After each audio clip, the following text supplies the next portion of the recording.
Well, what about on the other side? What about those divisional engineers? Who were these people, these divisional engineers?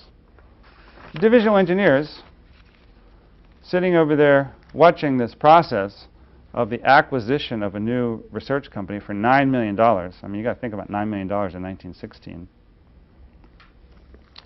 And then it's the institutionalization of that organization as the source of new ideas. Their job was supposed to involve receiving this engine in full cooperation with research. The key figures from the point of view of the divisions were George Hannon of Oakland and Carl Zimmerscheid of Chevrolet. And they agreed with a schedule that would involve producing cars by the fall of 1921. First, I believe, in the Oakland division, and then Chevrolet. Oakland in particular was struggling in the GM system. But there were some concerns, and they were expressed pretty early. Leslie reports that Zimmerscheid wrote, for example, quote, "The responsibility for design being Mr. Kettering's, the manufacturing divisions are in no position to do more than make suggestions on this subject, and in this respect, the normal relations are reversed, the line organizations becoming an advisory body." Note the phrase, the normal relations are reversed.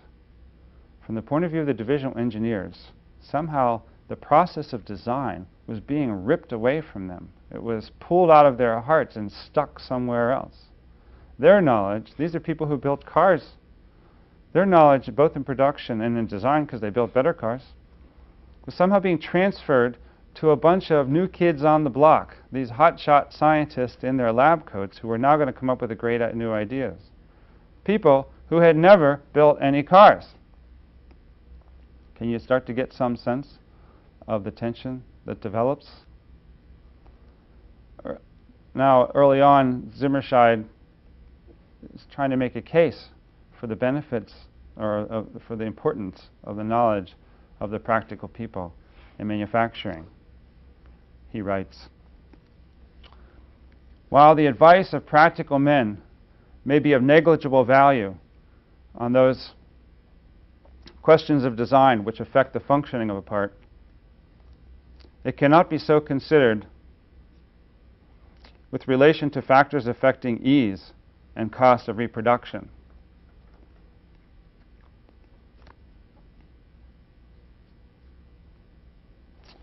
In November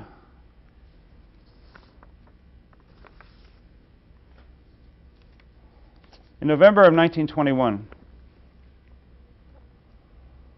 Hammond, for his part, of Oakland, announced that they're not ready for production. In contrast with all these glowing reports that were coming from design, manufacturing said, this car is not ready. In fact, it won't be ready for 6 months. Now, the complaints that were coming out of manufacturing about the vehicle were not especially clear. Although one engineer who worked for Kettering, a man by the name of Ruthenberg, who ultimately became a mediator between design and manufacturing, found himself falling on the side of the divisional engineers, of the manufacturing engineers, saying that perhaps the research engineers were fooling themselves with their optimistic reports and with their optimistic interpretations of data. But from the point of view of the designers, the resistance was not clear. The concerns were not clear. Perhaps the source of the resistance was something more than concern about the technical performance of the wonderful new engine. Confiding to DuPont, then the president, Kettering wrote, "If we can ever get the right receptive attitude into the minds of the General Motors people so that they will really find out what the air-cooled motor means to the future of our industry, we will not spend time and money laying out garden variety motors of the ordinary type." Now, can you gain some sense of the emotion that's developing here? Kettering had a reputation as an enormously arrogant man. And this is the argument that he's making was one that you often hear from people who live on the side of science, who live on the side of genius, who live on the side of new ideas. From their point of view, the world's divided into two parts, those who are educated and those who are not. And the problem for all those who are not educated, the issue facing them is that they need to be educated. And the only thing that stands in between them and their education is a bad attitude, an inappropriate attitude.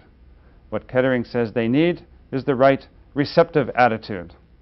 In the meantime, these relatively uneducated types are turning out garden variety engines. If they would just transform their attitudes and develop a more proper, a right receptive attitude, then they would see what could happen in the future, for the future of this industry. Can you see a situation developing where there are two very distinct perspectives, each unwilling to accept the validity of the other, and yet knowing that there is something over there? December 1921, we have Oakland blocking the manufacturing. So Kettering convenes a special conference to discuss all the design problems. Leslie reports that most of the attention in this discussion was focused on the frame, focused on the axles, focused on the transmission. And there was relatively little attention given to the engine itself. At the end of this rather intensive conference, people came out seemingly pleased and with a plan. By January of 1922, they planned to be able to produce 1,000 cars a month. They established a plan for producing 1,000 cars a month. By May, Kettering had done more tests, and he gave DuPont the results of his tests that were extremely positive. After 20,000 miles of use, the use of oil, the so-called pumping of oil, was relatively minimum. But people realize that there's some kind of conflict going on here that's unusual. Leslie writes that Kettering, quote, was perceptive enough to realize that Oakland and Chevrolet felt the project had been shoved off onto them. Many divisional engineers probably felt Kettering had used his influence in high places to circumvent normal engineering channels and had forced a favorite project of his on the divisions. He recognized the growing gulf between the design engineers in Dayton and the production engineers in Oakland, Chevrolet, and Oldsmobile. Kettering attributed this rift to an organized resistance within the divisions, a notion which in Kettering's mind quickly grew into the appearance of a full-fledged conspiracy. The arrogant Kettering quite possibly was also somewhat paranoid. He had a wonderful new idea. He says his lab is proving it. He throws it over the wall to the divisional engineers. There seems to be some sort of resistance over there. What's going on? The fact that the resistance comes from all of them indicates that they're really in collusion. They don't want me. They don't want us, these uneducated production engineers. Now, one example was a report that came out from Chevrolet of low power. Kettering dispatched researchers to go to follow up on this report. Dayton had given them 2 dynamometers to measure horsepower, but the 2 researchers reported back that over at Chevrolet they hadn't even opened the boxes in which the dynamometers were housed. So they weren't even using the dynamometers to measure horsepower. In October of 1922, it was decided to go ahead and try and produce a limited number of air-cooled engines as the Chevrolet Superior. Since the water-cooled engines were beginning to be sold well, what was going on now is that the general GM strategy of different vehicles for different markets was beginning to work. The water-cooled Chevrolet, by 1922, was beginning to sell pretty well relative to the Model Ts. Remember, we're in the 20s, a period of prosperity after World War I. More people had more money, and more people were going to the market to buy vehicles. Inside of GM, there's this conflict over the air-cooled engine. Kettering's pushing. There's some resistance. It's not entirely clear. So the decision that gets made is to go ahead and produce some vehicles, but offer them as an option of the Chevrolet Superior, rather than as the sole engine for all Chevrolets. Now, given that they were still going to produce the water-cooled Chevrolet, the divisional engineers were authorized to continue working on the water-cooled engine. And so this structure set up a situation whereby the divisional engineers are advancing one design and working on improving one design in the ways in which they had worked before, improving designs, while we have the research engineers at DELCO continue to do work on advancing and institutionalize the air-cooled engine. So now we have the two groups strongly siding with two different technologies. The conflict reached a head in November of 22, but they decided to go ahead in any case, again through the authority and power of Kettering.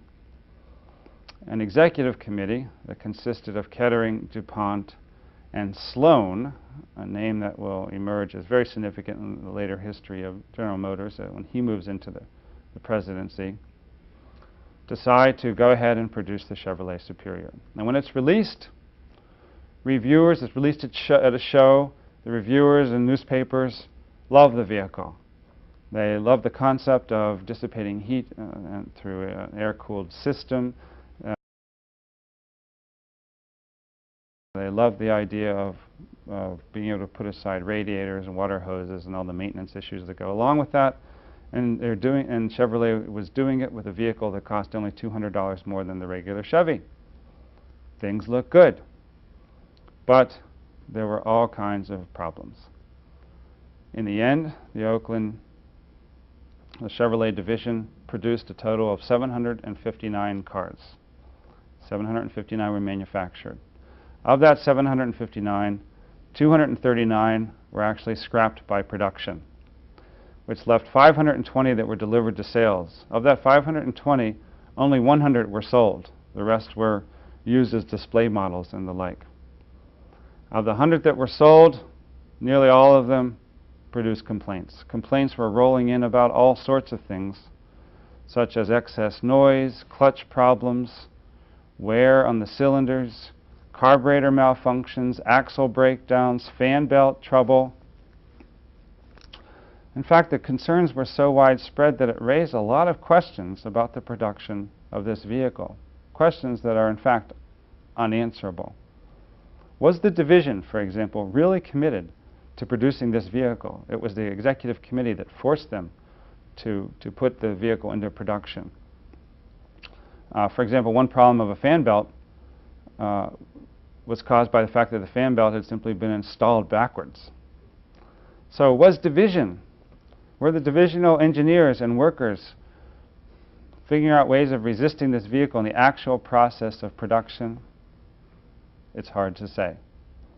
From Kettering's point of view, they were. There was a grand conspiracy. From Leslie's point of view, and it seems persuasive,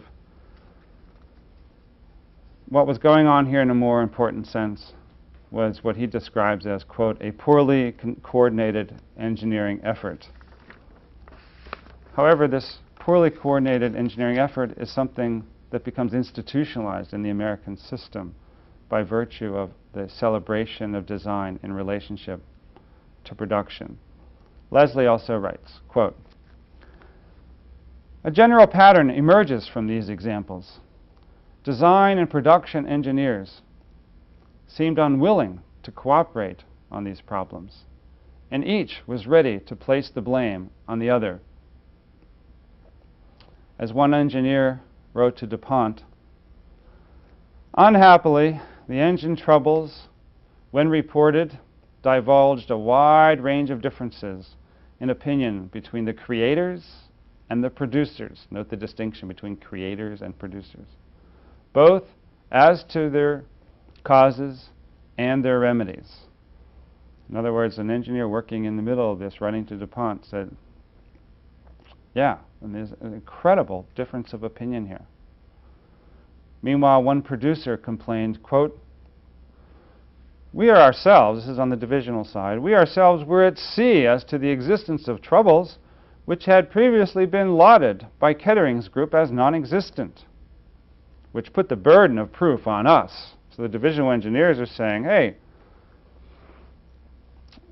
we don't understand from where these problems came because, the Kettering group said everything was just fine.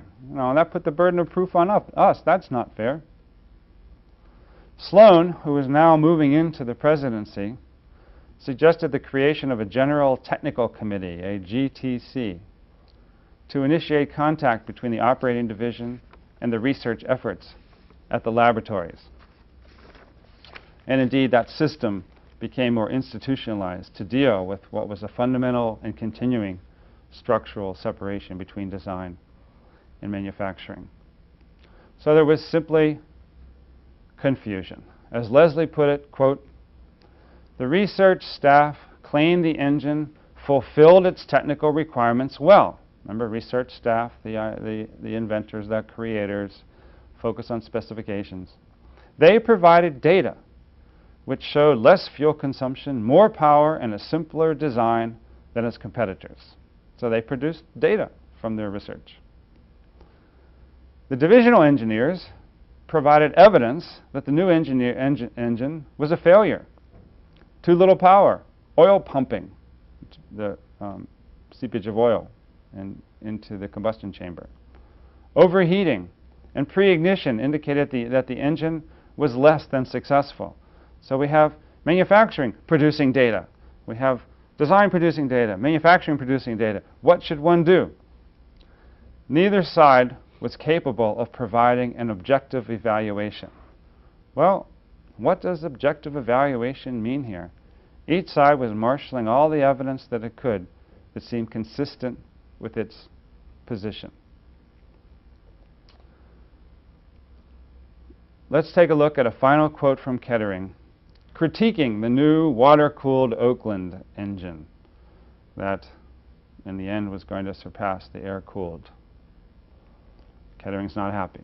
Quote, "These designs have been influenced entirely by production, and a great many fundamentals of engineering have been entirely neglected." Fundamentals of engineering, have you heard this term before? Engineering fundamentals, mathematical fundamentals, theoretical principles, underlying theory. This is what's valued on the side of research. And these production people, these lowbrows, these uneducated types, these with their hands dirty, who don't understand, have entirely neglected the fundamentals of engineering. Of course, they are developing cars that are selling well, but we'll hold that to the side. Continuing. "The reason for this is that some of the men who were instrumental in this designing have no conception whatever of these principles." Lowbrows.